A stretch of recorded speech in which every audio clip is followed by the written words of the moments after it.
Hello everyone, myself doctor Bharat Singh Meena from government college Kota. आज हम oxidation and reduction के अंतर्गत जो डिस्कस करेंगे वो हम करेंगे डिफरेंट क्षारीय माध्यम में वर्ग 15 के लिए ऑक्सीकरण अवस्था चित्र। इसी क्रम में हम आगे कंटिन्यू अध्ययन करेंगे। प्रीवियस लेक्चर में हमने डिस्कस किया था ऑक्सीकरण अवस्था चित्र बनाने की विधि और कुछ 14 वर्ग के एलिमेंट्स के फ्रॉस्ट आरेख के बारे में। तो आइए आज हम सबसे पहले डिस्कस करते हैं वर्ग 15 के ऑक्सीकरण अवस्था चित्र। तो आप देखिए वर्ग 15 के ऑक्सीकरण अवस्था चित्र में आपको एसिडिक मीडियम और एल्कलाइन मीडियम में किस प्रकार से इनके अवस्था चित्र बनेंगे वो हम देखते हैं। तो देखिए अम्लीय माध्यम में आप देखें ये आपका एसिडिक मीडियम है और एसिडिक मीडियम में आप देखें कि जो जीरो से लेफ्ट हैंड साइड देखेंगे तो उसकी माइनस में ऑक्सीडेशन स्टेट्स हैं और राइट हैंड साइड देखेंगे तो जीरो से तो उसकी प्लस ऑक्सीडेशन स्टेट्स शो हो रही हैं और इन ऑक्सीडेशन स्टेट्स के बिहाफ पर और इस अगर वाई एक्सिस पर देखेंगे तो ये इसकी फ्री एनर्जी है।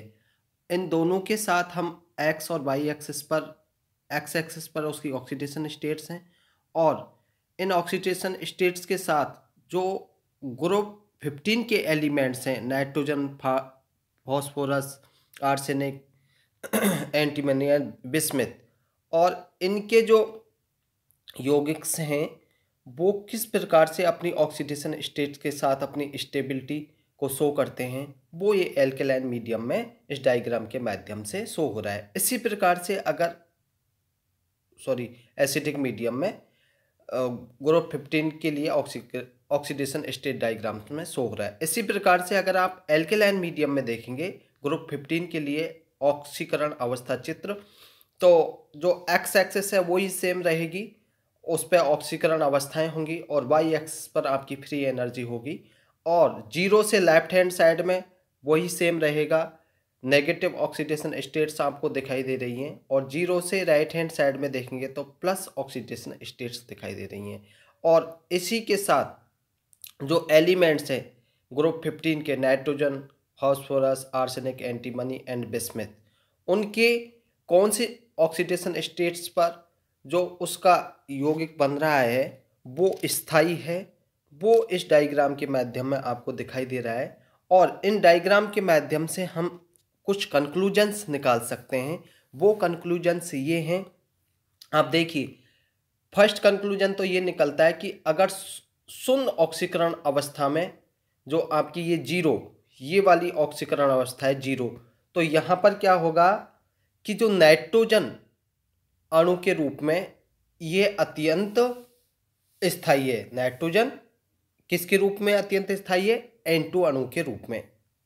दोनों ही परिस्थितियों में चाहे वो एसिडिक मीडियम हो या बेसिक मीडियम हो, ये आपका एल्कलाइन मीडियम है तो ये जीरो ऑक्सीडेशन स्टेट पर ये स्थायी है, ये आपके एल्कलाइन मीडियम में दिखाई दे रहा है। इसी प्रकार से ये आपके एसिडिक मीडियम में भी देखिए जीरो ऑक्सीडेशन स्टेट पर ये नाइट्रोजन N2 अणु के रूप में स्टेबल है। तो फर्स्ट कंक्लूजन तो ये है। सेकंड देखिए अगर ग्रुप में ऊपर से नीचे जाने पर जो उसके मेंबर्स हैं ग्रुप के, उनकी जो रिडक्शन नेचर है वो डिक्रीज होती जाती है। हालांकि आप देखिए जो भारी एलिमेंट्स में से केवल आर्सेनिक ही पिघले हुए क्षारों के साथ रिएक्शन करता है। वो इसलिए नहीं करता कि वो AsH3 बनाने के लिए करता है, अस्थायी H3 बनाने के लिए, अपितु हाइड्रोजन बनाने के लिए वो क्या करेगा? पिघले हुए क्षारों के साथ रिएक्शन करेगा। कौन? आर्सेनिक। थर्ड कंक्लूजन निकलता है कि -1 अवस्था में नाइट्रोजन अस्थायी है या अनस्टेबल है और ये क्या करता है? N2OH ऑक्सीकारक एवं अपचायक दोनों ही की भांति कार्य करता है और यह ऑक्सीकरण अवस्था नाइट्रोजन के अतिरिक्त अन्य किसी एलिमेंट में नहीं पाई जाती है। कौन सी? -1 अवस्था। अब देखिए एसिडिक मीडियम में आप नाइट्रोजन के लिए +1 से +4 तक की सभी स्टेट्स हैं वो असमानुपातन शो करती हैं, और अधिकांशतः क्या होता है कि वे नाइट्रोजन व नाइट्रेट आयनों में परिवर्तित होती हैं। एक तो वो क्या करेंगी, नाइट्रोजन में +1 से 4 तक की ऑक्सीडेशन अवस्थाएं शो करेंगी, किसके रूप में? असमानुपातन के रूप में। और किस में चेंज होंगी? वो नाइट्रोजन व नाइट्रेट आयनों में चेंज होंगी अधिकांशतः। लेकिन कुछ अपवाद भी हैं, जैसे आप देखिए यहाँ पर HNO2 है, +3 ऑक्सीडेशन स्टेट है इसमें नाइट्रोजन की, और आप देखिए ये नाइट्रेट +5, और साथ में ये NO के रूप में भी परिवर्तित हो रहा है। अर्थात हम इस रिएक्शन में देखें तो नाइट्रोजन के स्थान पर NO गैस निकल रही है। पांचवा कंक्लूजन निकलता है कि नाइट्राइट क्षारीय विलयन में अपेक्षाकृत अधिक स्थायी है। छठवां कंक्लूजन देखिए, फास्फोरस की लगभग सभी ऑक्सीडेशन स्टेट्स एसिडिक एवं एल्केलाइन दोनों ही मीडियम में असमानुपातन शो करती हैं। फास्फोरिक एसिड या कहें हम फॉस्फेट आयन जो +5 ऑक्सीडेशन स्टेट, और फॉस्फीन है जो -3 ऑक्सीडेशन स्टेट में चेंज हो जाती है। असमानुपातन रिएक्शंस में आर्सेनिक, एंटीमनी एवं बिस्मथ की उदासीन युग्म प्रभाव के कारण +3 ऑक्सीडेशन स्टेट काफी अधिक स्थायी होती है। किसके कारण? उदासीन इफेक्ट के कारण। सातवां इसका कंक्लूजन है कि वर्ग में अगर ऊपर से नीचे हम जाएंगे तो -3 ऑक्सीडेशन स्टेट की जो स्टेबिलिटी है वो घटती जाती है। और आप देखिए बिस्मेथीन BiS3 अत्यंत ही अनस्टेबल कंपाउंड है।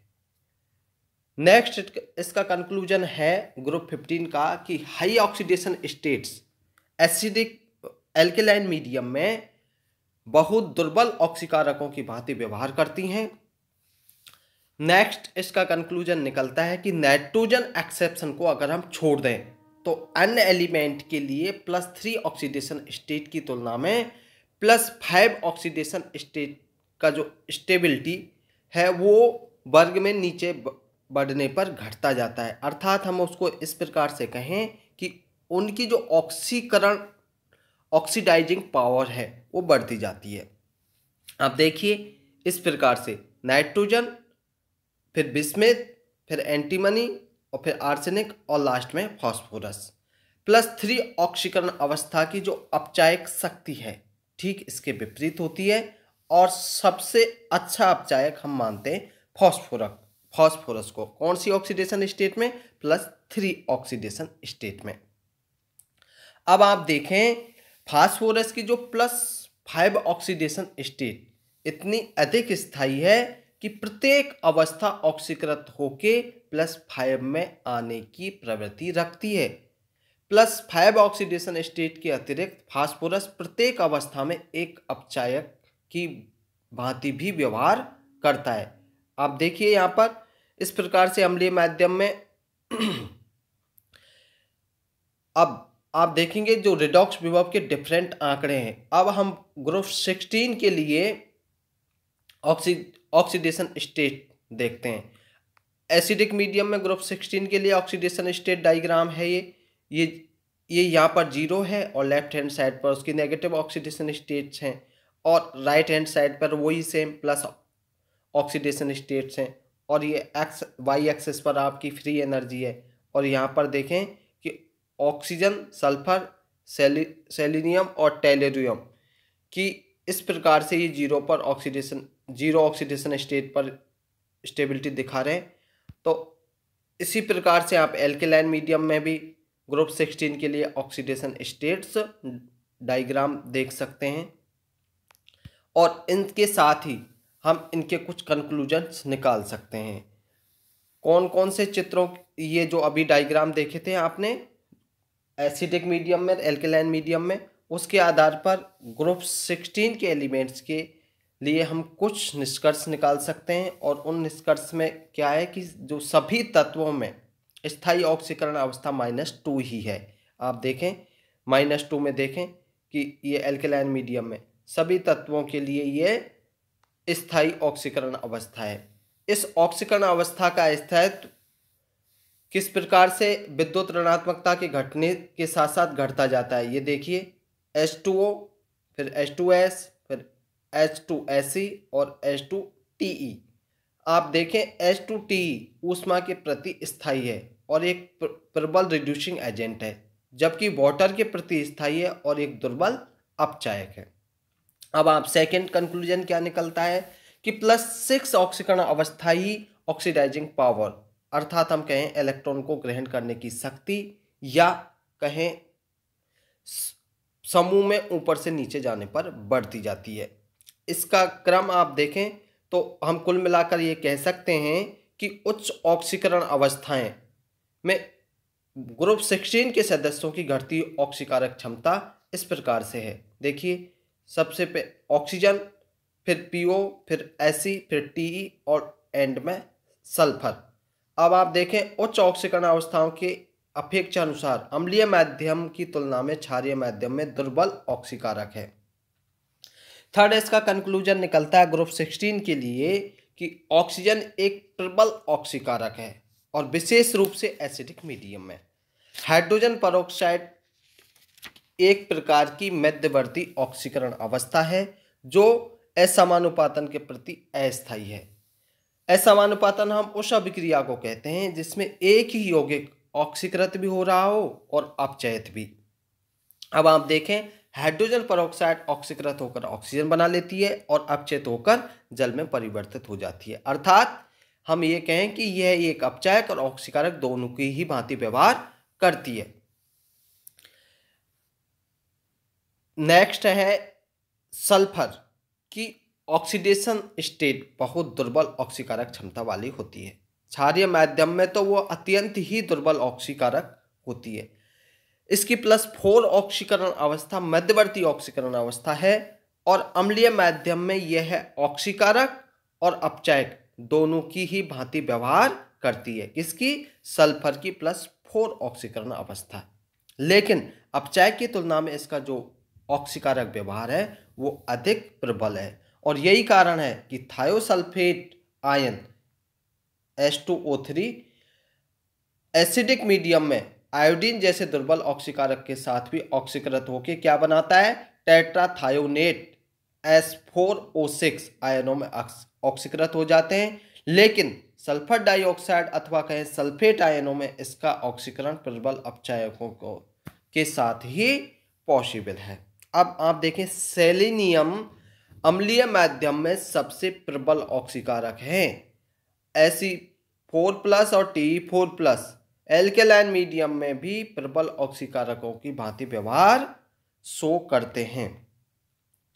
अब देखते हैं, ये तो हमने देखे ग्रुप 16 के लिए जो एसिडिक और एल्केलाइन मीडियम में जो ऑक्सीकरण अवस्था डायग्राम थे उनके लिए कंक्लूजन्स। अब हम देखते हैं ग्रुप 17 के लिए एसिडिक मीडियम में ऑक्सीकरण अवस्था चित्र और एल्केलाइन मीडियम में ऑक्सीकरण अवस्था चित्र। आप देखें कि इनके अगर हम इन दोनों डायग्राम का अवलोकन करें तो हमें किस प्रकार के कुछ महत्वपूर्ण निष्कर्ष निकलते हैं वो देखें तो आपको ये डायग्राम देखने के बाद जो कंक्लूजन्स निकलेंगे वो उनमें पहला कंक्लूजन है कि फ्लोरीन के अतिरिक्त अन्य सभी हेलोजन +7 तक जो धनात्मक ऑक्सीकरण अवस्थाएं वो शो करते हैं। सेकंड इसका कंक्लूजन निकलेगा कि -1 ऑक्सीकरण अवस्था में ये अधिकतम स्थायी अवस्था में है और -1 ऑक्सीकरण अवस्था की जो स्टेबिलिटी है वो बढ़ते हुए एटॉमिक नंबर के साथ घटता है। क्यों? क्योंकि विद्युत ऋणात्मकता भी इसी क्रम में घटती है। और आप देखें कि चारों हेलोजन के -1 ऑक्सीकरण अवस्था का घटता हुआ स्टेबिलिटी का क्रम इस प्रकार से शो होगा। पहले फ्लोरीन है, उसके बाद क्लोरीन है, और ब्रोमीन, फिर आयोडीन और लास्ट में आपका आयोडीन दिखाई दे रहा है। तो आप देखें फ्लोरीन से फ्लोरीन, बाद में ये Cl माइनस है, Br माइनस है और I माइनस है। तो ये इसका स्थायित्व का क्रम है। नेक्स्ट कंक्लूजन है कि कोई यौगिक ऑक्सीकरण अवस्था चित्र में जितना ऊर्जा स्तर पर है कि उच्च ऊर्जा स्तर पर, उसमें इलेक्ट्रॉन को ग्रहण करने की उतनी ही अधिक प्रवृत्ति है और वह उतना ही प्रबल कैसा होगा, ऑक्सीकारक होगा। और हैलोजनों के ऑक्सीकरण अवस्था चित्र से एक बात यह भी स्पष्ट होती है कि इन तत्वों की जो समस्त धनावेशित ऑक्सीकरण अवस्थाएं हैं वो प्रबल ऑक्सीकारक होती हैं। इनका ऑक्सीकारक गुण क्षारीय माध्यम की तुलना में अम्लीय माध्यम में अधिक तीव्र होता है। तो आपने देखा कि किस प्रकार से ग्रुप 15, ग्रुप 16 और ग्रुप 17 के लिए एसिडिक और बेसिक या कहें हम एल्केलाइन मीडियम में जो ऑक्सीकरण अवस्था चित्र हैं और उनके जो यौगिक बनते हैं, उनकी कौन सी ऑक्सीकरण अवस्था स्थायी है, कौन सी अस्थायी है, उसके बारे में हमने डिस्कस किया। Thank you.